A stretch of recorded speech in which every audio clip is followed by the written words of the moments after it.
And I would much rather be known for that than like a perfect ass. Listen, if you get a perfect ass, bravo. I've had a really good one at various times in my life. However, I just want to be an inspiration for the world and to elevate. Hey, this is Kane and Alessia from Industry Rockstar. And welcome to the Industry Rockstar Show. This is a podcast devoted to driven entrepreneurs and business owners who want to go from scratch to impacting the world massively and become what we call business rockstars. At Industry Rockstar, we have helped millions of conscious and evolving business owners in over 80 countries globally go from business novice to business rockstar. We bring you the secrets of the highest achievers, the most innovative thinkers, and the tested systems that's going to grow your heart, your mind, your business, and of course your bank account. Let's rock. Hi everyone, this is Alessia and welcome to the Industry Rockstar Show. Today I'm super excited to have a real kick-ass woman with us as a guest. And just let me tell you a few things about her before I introduce her. She's a #1 best-selling author. She's the inventor of the Fascia Blaster. She built a 9-figure business maintaining 100% ownership, and she will tell us more about that today. Last year, she was named Entrepreneur of the Year by the American Business, and she's Ashely Black. Hi, Ashely. Welcome to our show. Alessia, I'm going to just hire you to do nothing but introduce me. It was so great, particularly as the business woman. I love that. Thank you so much.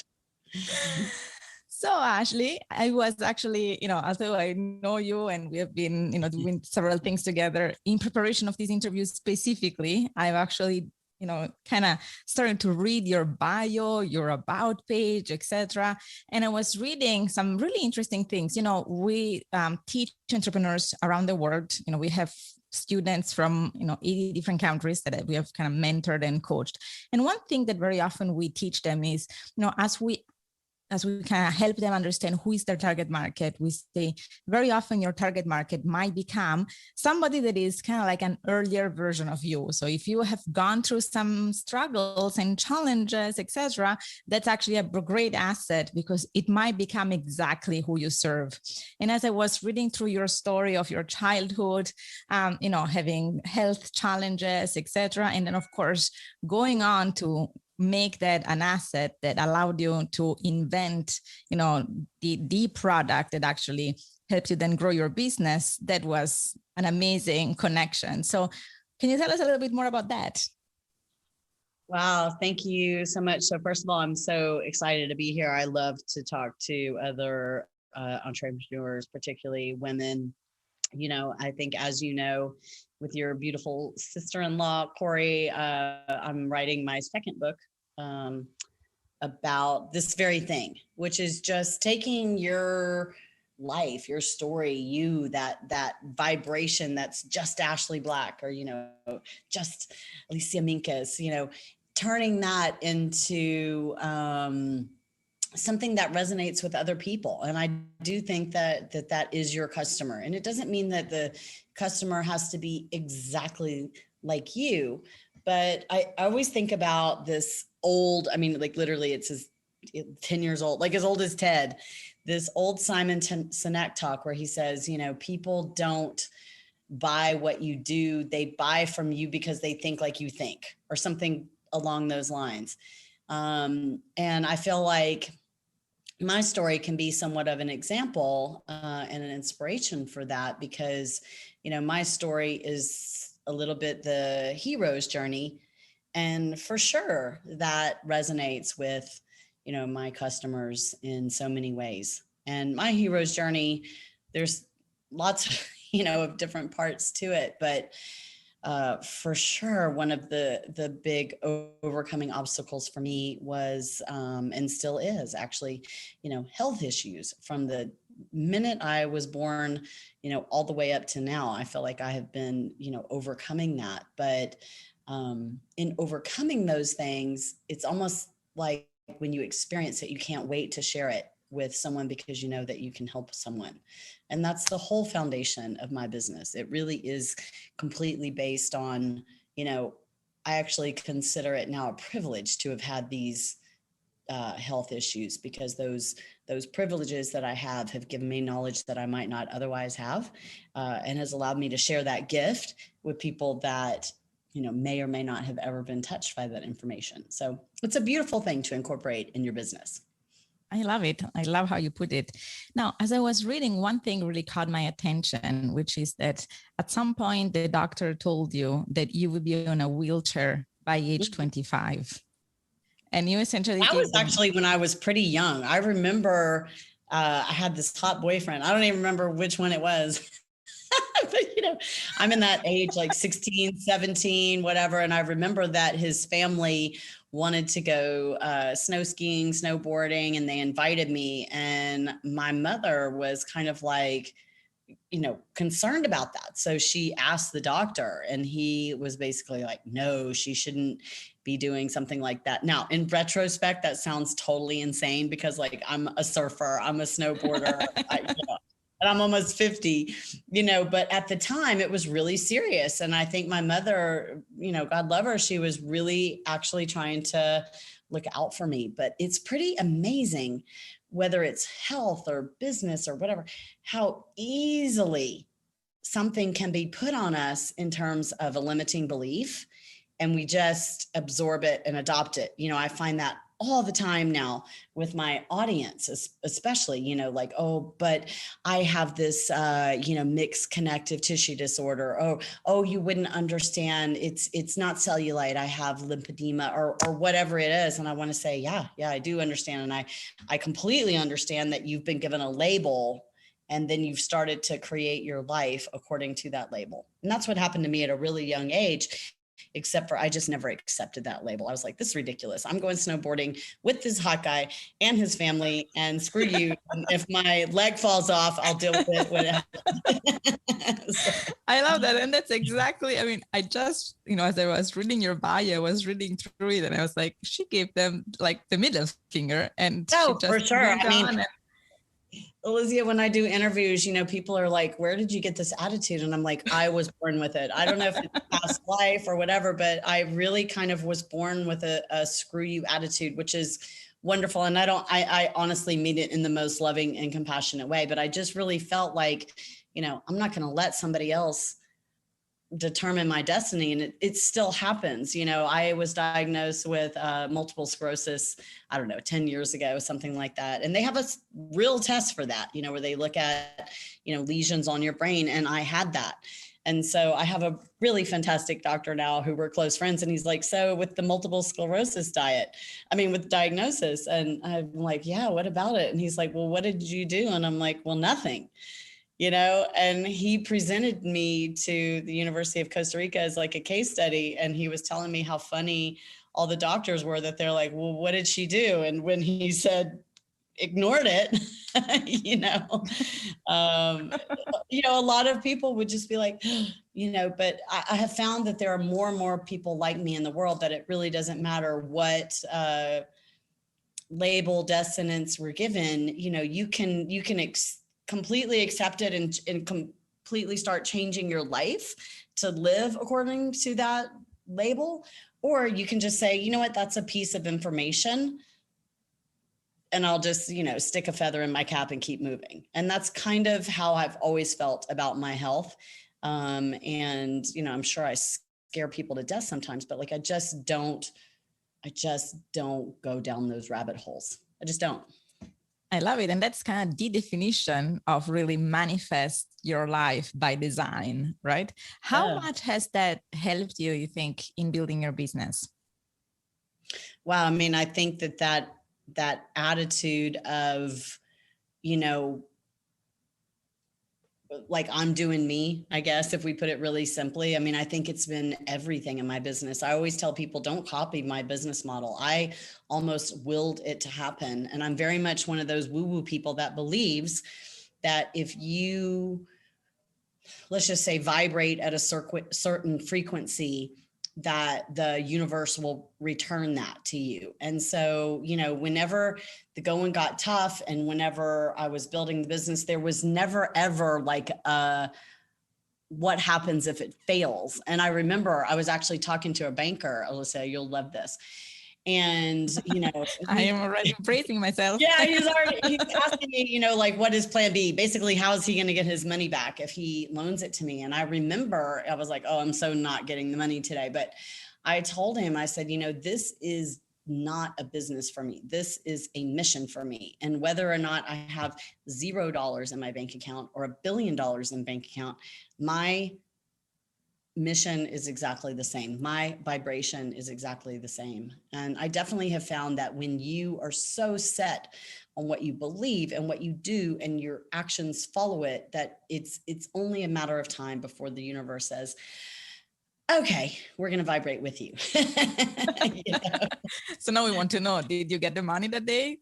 I did not get the money that day. Like, that's why my intro is like, she never had investors. It's one of those things where, again, I shouldn't be a business coach, because I know I talk to, wonderful business coaches like you, and definitely Corey and I have had that conversation. And, I always tell people, like, seed capital is, just really not available anymore. But that's not the truth. I met this amazing woman named Sally Mueller, who she used to work at Target, and she had an idea. She didn't even have a product, didn't even have a business, but she pitched it, got a PO, got seed capital, so it is possible. I just know for me, the route that I took was to maintain controlling interest in my business.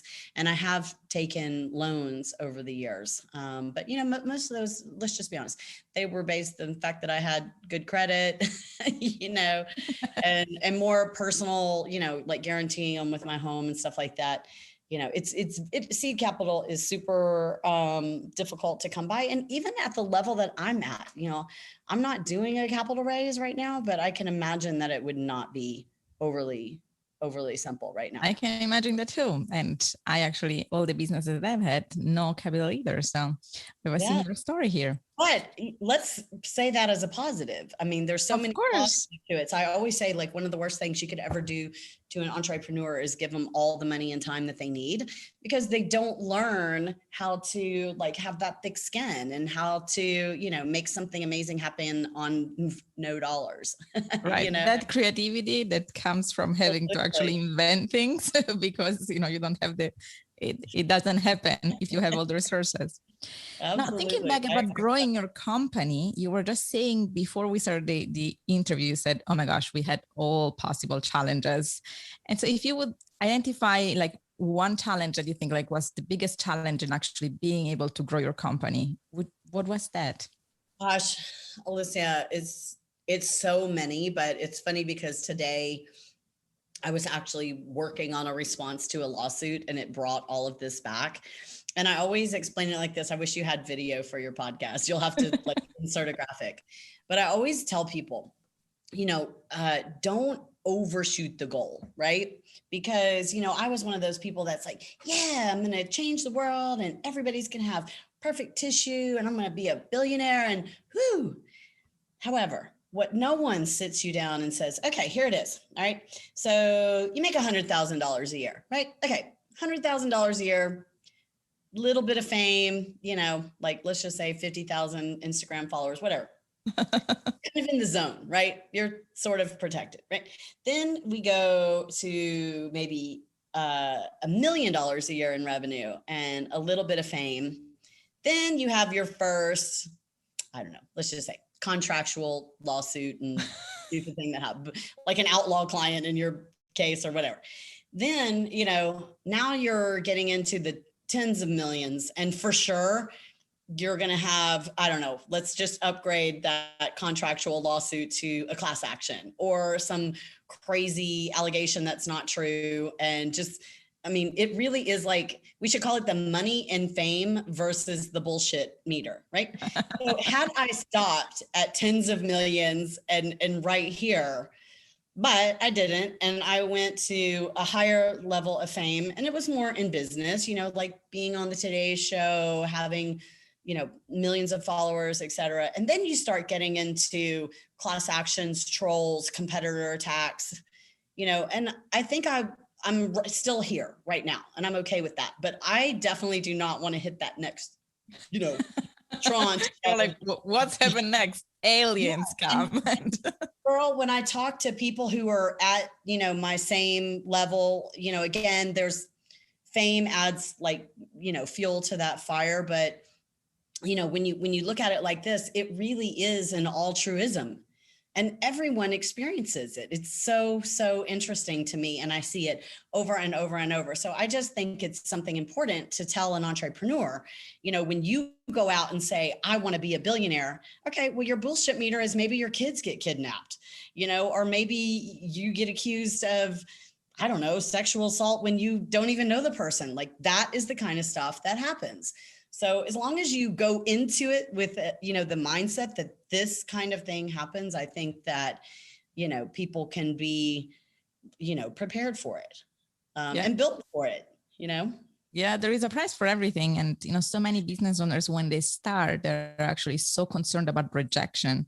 And, as you actually go into business, you understand that that's actually not the biggest problem. Like it's actually instead at some point having somebody that, said, was totally on your team and, comes across totally different, the next day, that's really, the problem. Not so much people that say, that's not for me. I don't care. I don't like it. That you can live with. No one skates off into the sunset and becomes, a multimillionaire or beyond and doesn't have all this stuff on the other side. And I also think that you can have control over it because that happened to me.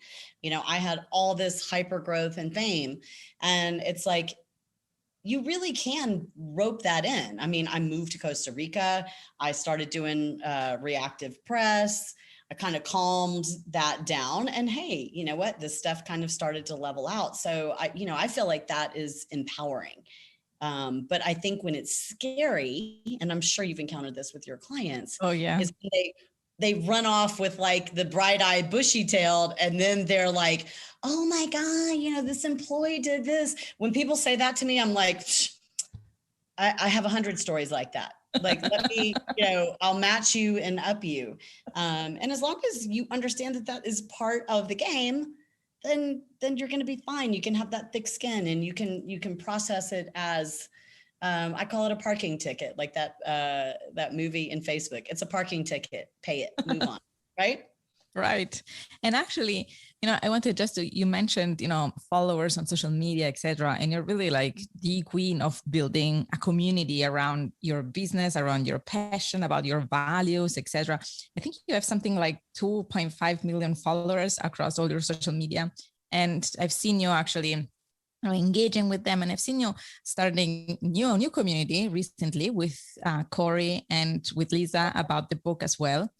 And very often we teach business owners how important it is to actually find those and create those value-based communities around their products, their services, their business, to really find, that tribe that resonates with you. How has that been for you? What's been your experience?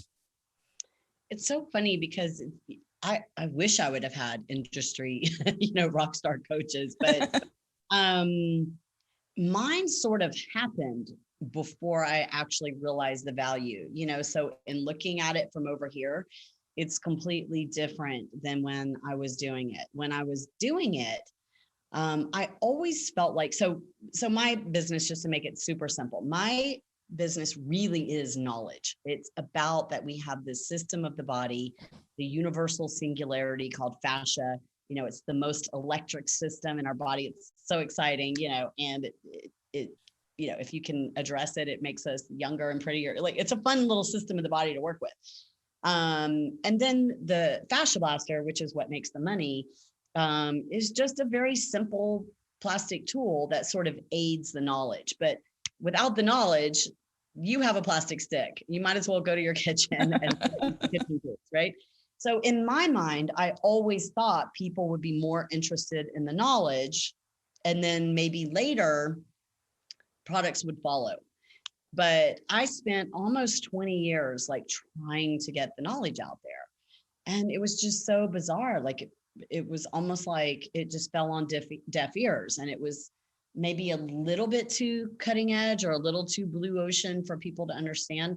So I didn't have people that wanted to listen to the knowledge until they had started using the product. And then it became more about like, oh, well, how do I use this? And what can I use this for? And wow, I felt something different. So let me go seek more. So for me, building the community, now this is going back. I mean, think about this, Alessia. It's totally different, 2013, 2014, than where we are now. So for me, 25 years, I was a one-to-one therapist and helping people. So I loved to talk about it. That was like my favorite thing in the world, to talk about it. And so I just made a decision really early on that I didn't have time or energy to do like professional videos and lighting or whatever. And so as I started to get customers, I just turned on my iPhone. This is really actually when iPhones first came out. And when I was in a moment of something interesting, I would just record it. And what happened was that my very first layer of customers, they were not just following the knowledge about fascia. They were personally invested in what I was doing. And it was very authentic. It was like a reality show. It really was. And as it started to get more and more and more, let's just say famous, I had people that it wasn't just like, hi, I'm Ashely, and I'm going to show you how to fascia blast your knee for knee tendonitis. No. It was more like, okay, guys, I'm so nervous. I am backstage. Has anyone ever been on TV before? Because I'm about to do a show. And I would do these live feeds and just be honest and show people the backlot at Universal and show them what it was like to do a desk side for PR. And then, I would show them, one of my famous clients' cars, like, hey, I'm in the driveway. And so I think because it was just so real and authentic, people kind of globbed onto it way more than a business, and it's still that way today. I still have some of those. Oh my gosh. I know, because I see them actually commenting on your social media, and some of them say, I've been following you for years, and I see their passion. Like in 2 minutes, you said so many things and you touched. I know. I just rambled on. Let's go dissect that. I actually love it. I mean, you mentioned so many things. First of all, I mean, the combination and the interaction between knowledge and products, which is one of the things that I actually wanted to talk about, because again, it's one of the things that we coach people on. And very often product businesses look at us when we say, your knowledge is important. You need to actually, maybe create some sort of service or some info product where people can understand. And they look at us like, no, I'm selling a product. Like, why would I do the rest? Oh my God. Yeah. It's so funny because I am now like on all kinds of emails, like Victoria's Secrets, Anthropology, whatever.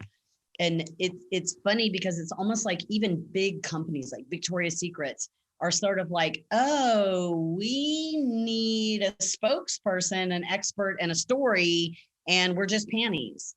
I literally got an email today. I'm going to see if I can pull it up. And it was about a doctor talking about your period in the proper panties. I forwarded it to my CFO and my CEO, and I said, oh my God, like we're so in the slot. Like it's almost like companies are trying to backdoor this. When I would encourage anyone who's starting a brand, don't hire the spokesperson. Don't look for the professional model to like really, if it's almost everybody I know that's ever started a brand, it is because they care, they're passionate, and it doesn't matter what you look like. There's just no one that can tell the story like you. And everybody's scared of the camera. Right. That's exactly what we teach. I don't have time to do the social media, but I almost feel like in today's world, unless you're gonna, lawyer up, patent up, and, broker your product to someone, and that's the goal. You're not trying to be a brand. You're not trying to have subsequent product lines. Unless you don't care about that, like you just need to turn on the camera and go. That's right. So, I mean, that's beautiful. And actually, when I say that I was preparing for this interview, I went as far as ordering the product. And I received it last week. For you, girl. And one thing that I loved was that it arrived with the book that actually, explains things and, explains all your knowledge about fascia. I mean, maybe not all of it, but as much as it was important for somebody that received it to actually understand. And it shows how to use it and exercise, like all sorts of applications, etc. And I love that. And I love as well that you do this challenge, the New Year, New You challenge, which I've seen people totally loving it. And I've seen how really brings your community even more together. And that's one of the beautiful things, like really the integration of services and products, and really how you use services and knowledge to create a community that then supports your business. So, I mean, you've definitely been probably, way ahead of your time when you started that. But today we can see definitely the results. Right. I feel like today there's names for it. And I'm like, oh, I am probably for the first time, maybe next year or the year after, gonna charge money for programming. Like I've always been buy my products and everything we teach you is for free. And I do so much for free. But what people don't realize is it really isn't for free. It's for loyalty. I do it for loyalty. I do it for connection. It's almost like an in-person relationship. You sit with them at the hospital when they're sick, right? You take them food when they have a death in their family. You go have a whole bottle of wine with them when they have a breakup. That's like what friends do. And I've kind of always approached my customer that way. Like, as much as I could, like, let's actually be friends. Let me be here to support you. Let me do all of this, for free, because I feel like, when it comes time, they're going to go, I'm going back to Ashely Black. And I've done that with my New Year, New You, which we do every February and each year, and we do it for free. And, for the past couple of years, it's been more about bringing in true experts that are my personal friends who are willing to do stuff, for free. But I do believe that when you do things for free and people already know like how fantastic it is, to ask for, I don't know, $30 a month or, something reasonable, and maybe even, thousands of dollars for a weekend, if you're really pouring your heart and soul into it. I think it's a natural transition. And I absolutely love doing the New Year, New You. And I feel like every year it gets better. And this year, and Alessia, let me say this, it's always really based truly on what's going on in my own life, going back to that like authenticity. I'm probably fatter than I've ever been, compared to being my little fitness model self. But I will say this, I feel like I'm healthier than I've ever been because I've done a lot of work. I came down here to Costa Rica, which is the woo-woo central of the universe, and I dove headfirst into like really deep yoga therapy.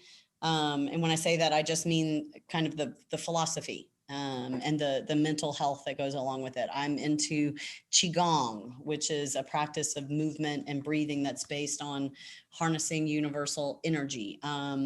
We brought in my boyfriend, who's just this, like, he's almost so healthy, he's annoying, but he's doing the longevity program and he looks amazing. He's 52 years old and like just beautiful body, beautiful spirit. And then my friends, Jared and Lau, who do vibrational therapy. They have a company called Pura Vida Vibrations. But the reason that I chose all of those components is I really feel that when you can basically have mental stability and inner peace, and you can calm the fight or flight, that the body is there to follow that, so we may not have, flat abs and be shredded, but whatever we are, we're going to be way more okay with it.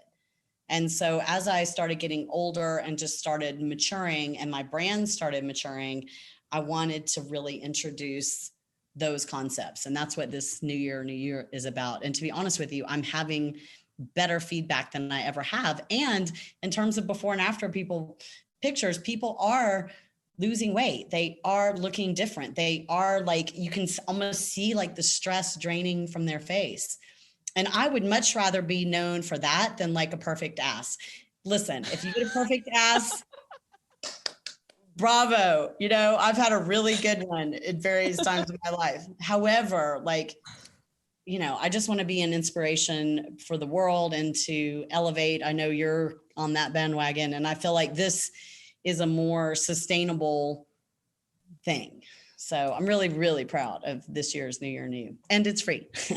I love it. I love it. And I've actually just today I came across one, somebody posting a before and after picture, sharing all the beautiful results they got during this challenge. So I was, kind of represented to the value that you offer.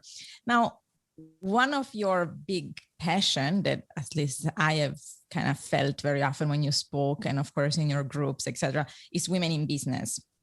Oh yeah. And of course, you have kind of had this whole journey in business as a woman yourself. So what does it mean to you to be a woman in business? Do you think like are there advantages or disadvantages? Are there some gifts that we can actually bring different to the business world? It's so interesting, Alessia. So imagine my mindset. Like I said, I always had that screw you, I'm going to overcome. So I don't even think that I realized like I was a minority in business ever, right? Until later. And when I started doing therapy, this fascia stuff, I was in two of the most male dominated industries you could ever be in: medicine and pro sports. And I'm literally in the training rooms, and I'm in my late 20s, early 30s, looking like one of the cheerleaders, not the medical staff. And, a lot of people would be intimidated by that, but I just embraced it, and I look back and I go, oh, wow, I probably could have sued that person for sexual harassment. But I kind of chose to be like, this is part of it, and, move on. Rise above, be bigger than that. And then what happened? So here I am, treating male athletes, and 90% of my client base was male prior to the Fascia Blaster. Okay. Can you imagine? Oh. And not only males, confident, hot, famous males. Okay. Terrible business to be in. And I was like in the zone with that. I don't know what's wrong with me, but again, maybe it's a past life. Maybe I was a like alpha male or something, but I was always very comfortable in that. And I kind of like the banter and, whatnot. So enter 2013-ish, where I am launching the Fascia Blaster. We just find out that it has an effect on cellulite. So obviously that changes our audience. And then I open my first, communication with the real world. And I remember looking at my daughter and going, what in the world is going on with women? Because it was my first, like, that before and after is, that's not real. Good luck. Oh, I'm going to rub this stick on my body. Are you insane? Like I started to get that. Or, my customers were posting pictures and they were getting attacked and whatnot. And I was like, wow, like, women. I still love that you shared that, because I feel like, I'm the first supporter of women and I love that. And I feel like sometimes we need to talk about that part as well, instead that, there is actually a side of this whole thing where women actually do not support other women. They actually are pretty aggressive. And by the way, I think they're all like turnable. You know what I mean? Like, I think it was so weird because it was a very conscious thing, because at that time, oh God, it was so long ago, but, I remember meeting with my social media team and we were like, oh, should we like maybe approve the post, which now seems insane. Like, of course we're going to approve the post, but before we just let, it was like a free for all. And we did. And I remember I was like, in my heart, it was such a heart to mind connection. I filmed this video. I don't even remember if we had live at the time.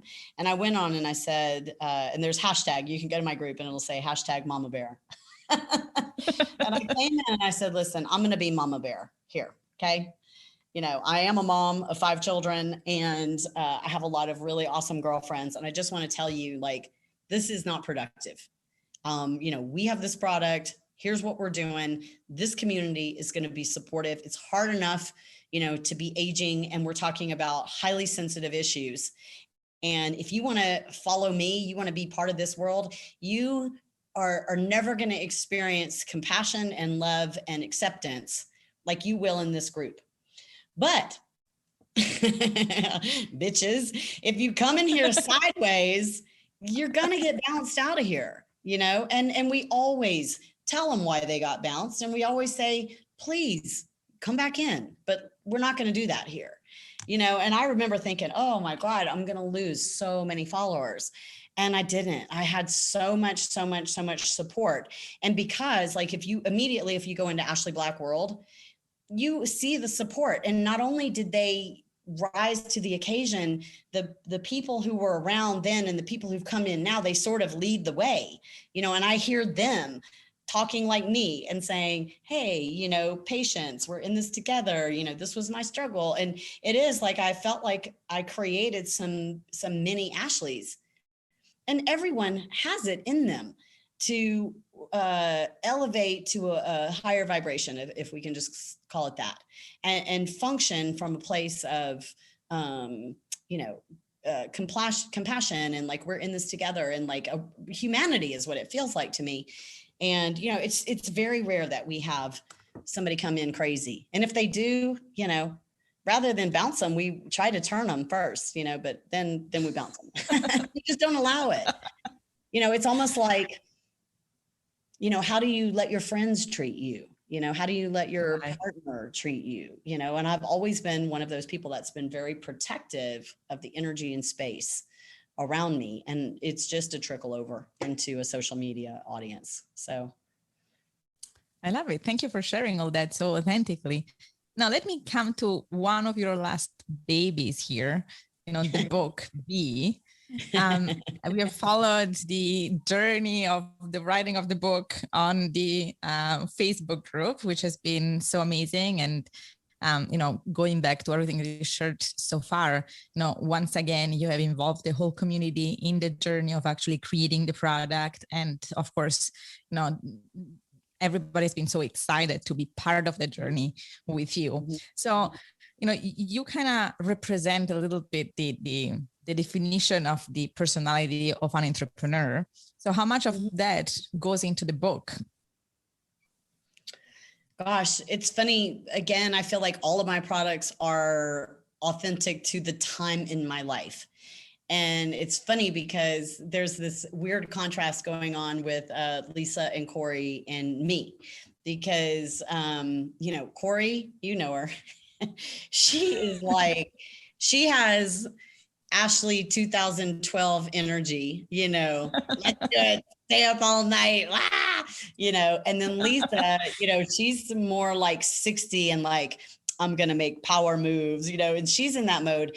And I am kind of in the mode where I'm doing my first real equity play so that I can actually have a little more time for myself. So it's so funny because you have all of these energies going in the book. And I think it's great because I love that.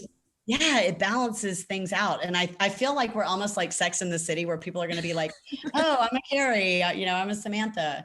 And they do, they resonate with the different personalities. So for me at this phase in my life, I think one of my biggest messages is don't overshoot the goal, you know, and I feel like I'm in a position to say that, you know, when you've done the multiple houses, you've had the Bentley, you've had all that, and I did all that. And now I live in it's beautiful, but it's a 2-bedroom house in Costa Rica. Our life is very simple.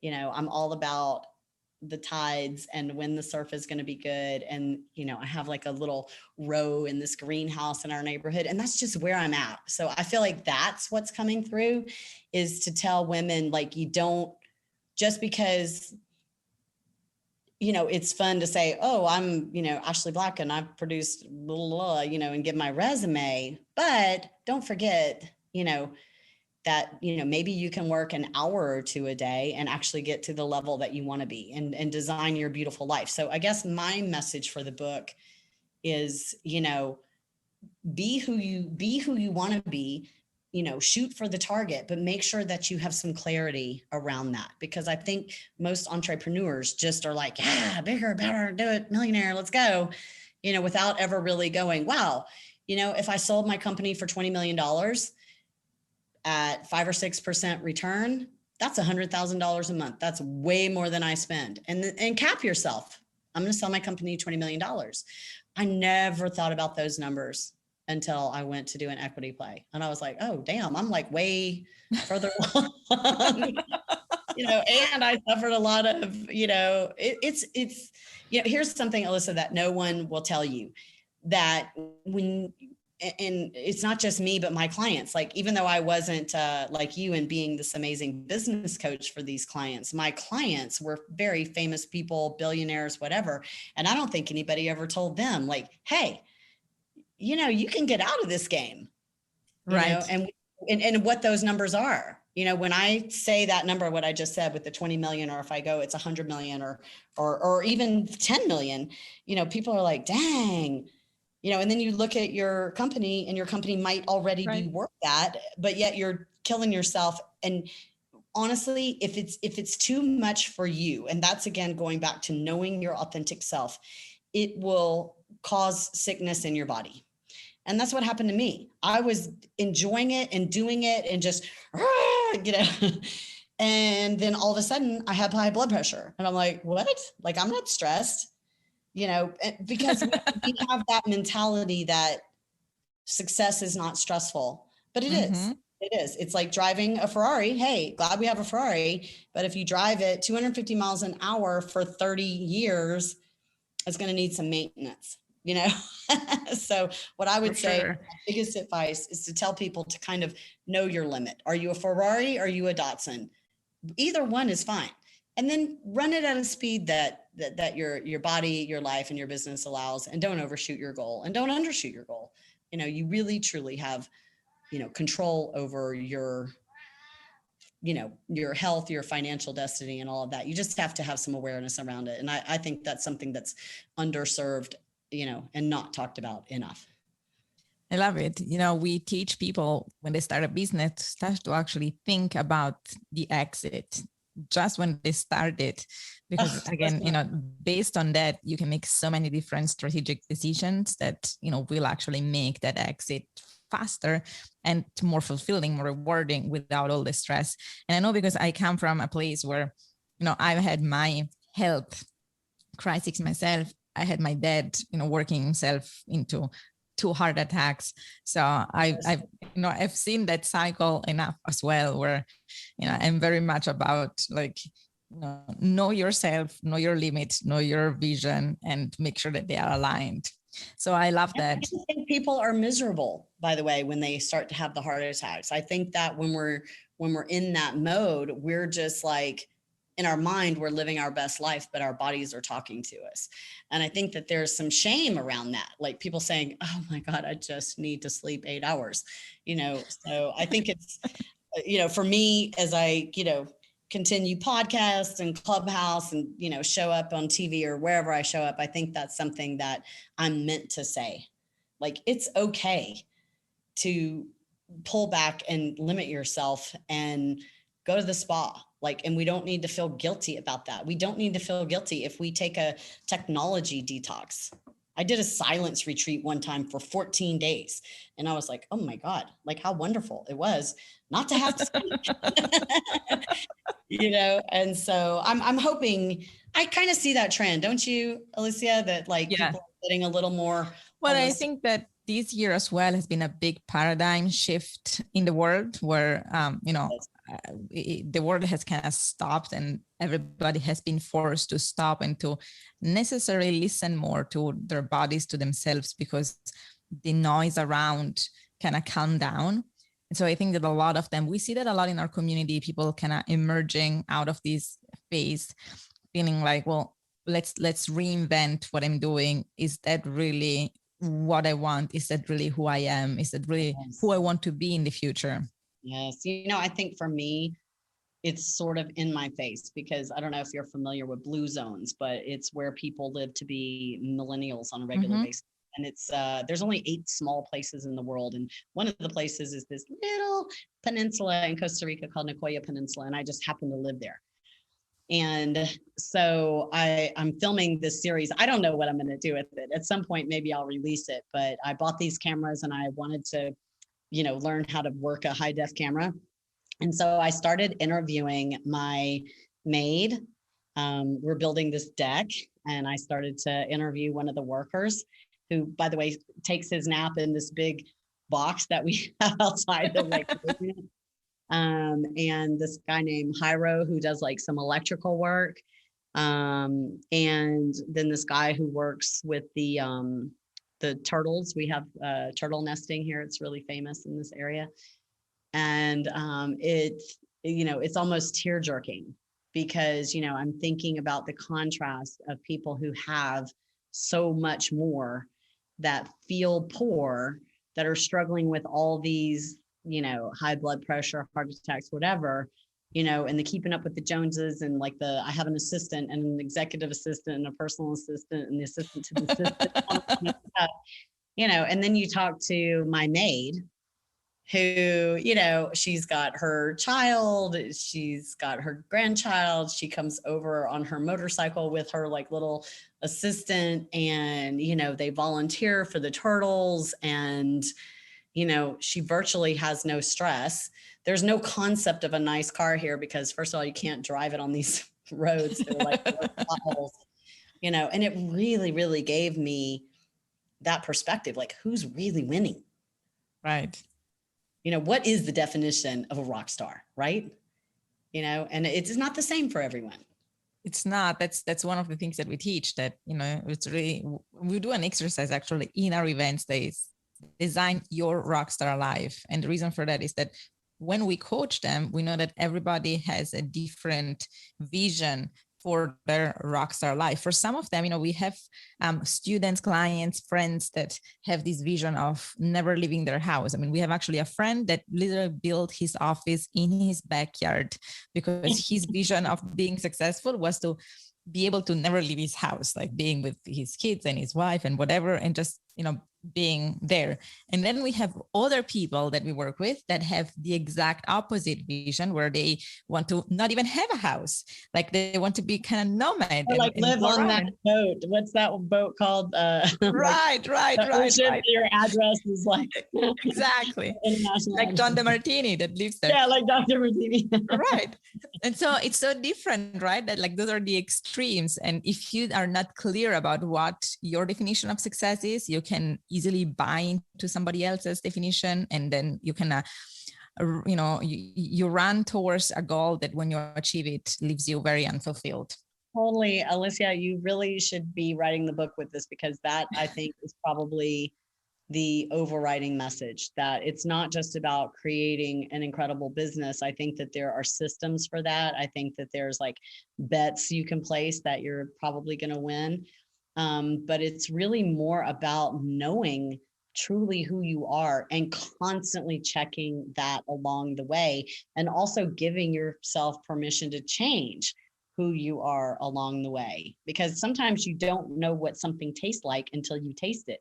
And sometimes especially as women, we go through so many phases. I mean, our life changes so much. I mean, I know I started in business when I was 19 years old, and you know, my priorities, my values were so different than they are right now. I mean, I have young kids and everything has changed. And, you know, my whole values about, you know, being seen are much different right now, because right now it's more about instead being with the kids and being able to have that freedom to actually take the time out and, you know, spend with them most of the day, etc. And really work like those 3 hours, 4 hours, whatever it is, and make it worth it, and then be with them. And I'm sure that, you know, when they will grow out, and like my priorities will change again, and I will want to. So I think it's really important. That's another thing, like really checking in with you or with yourself and understanding where are you at right now, what is important right now, and making sure you are aligned with that.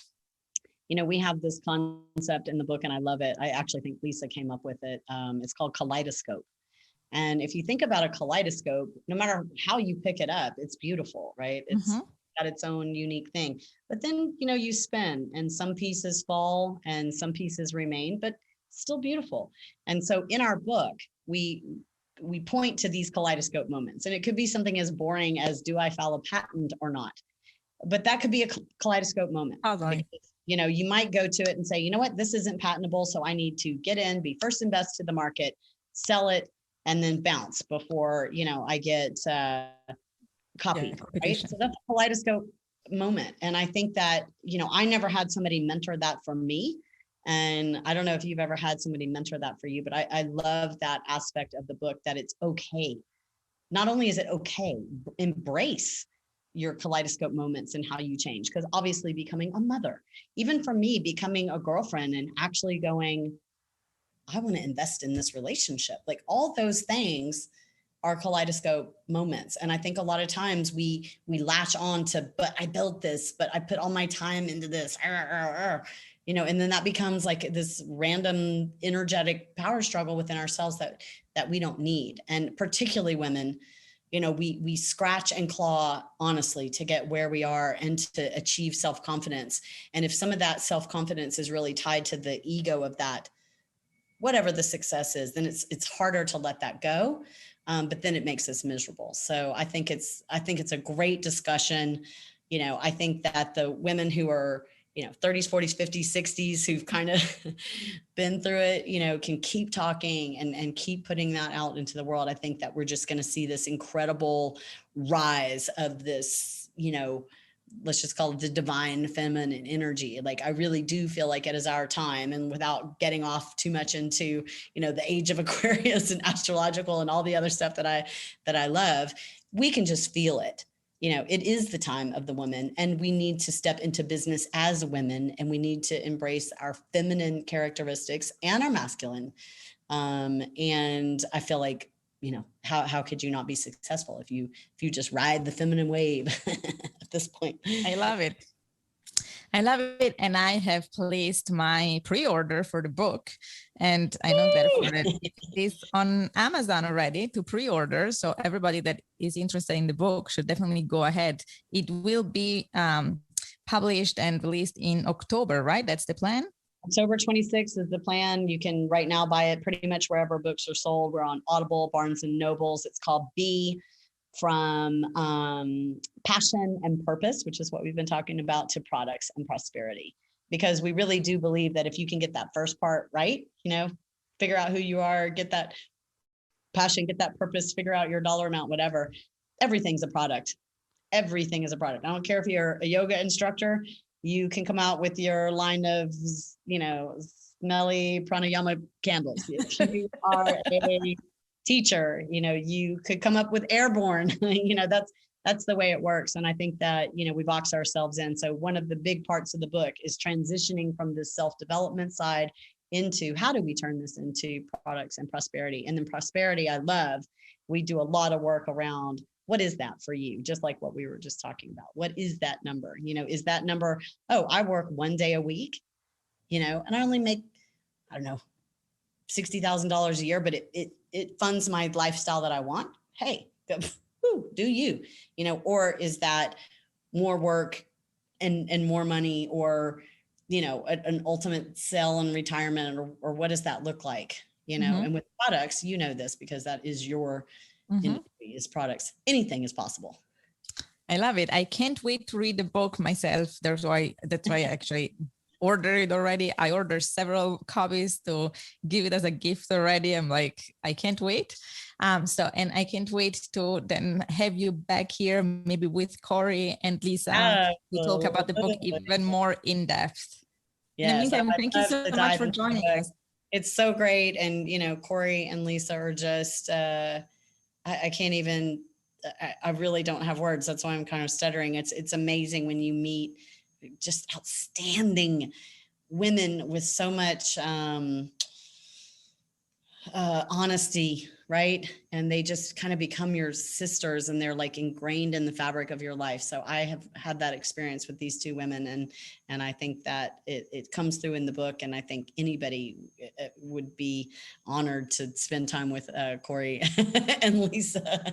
And I agree. I hope it becomes a movement. I think it's a different message.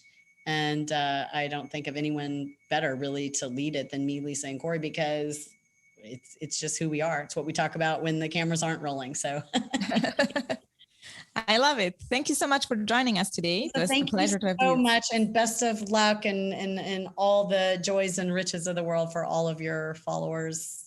Thank you so much. Thank you. Bye. Hey, we hope you enjoyed this Industry Rockstar podcast. Make sure you check out the next one and also find us on Facebook, YouTube, LinkedIn, and any of your favorite social media places. Oh, and please subscribe to our channel so you know when we release new episodes. And also, leave us some feedback to help us grow this awesome community. We look forward to sharing the next episode with you. And until then, rock on.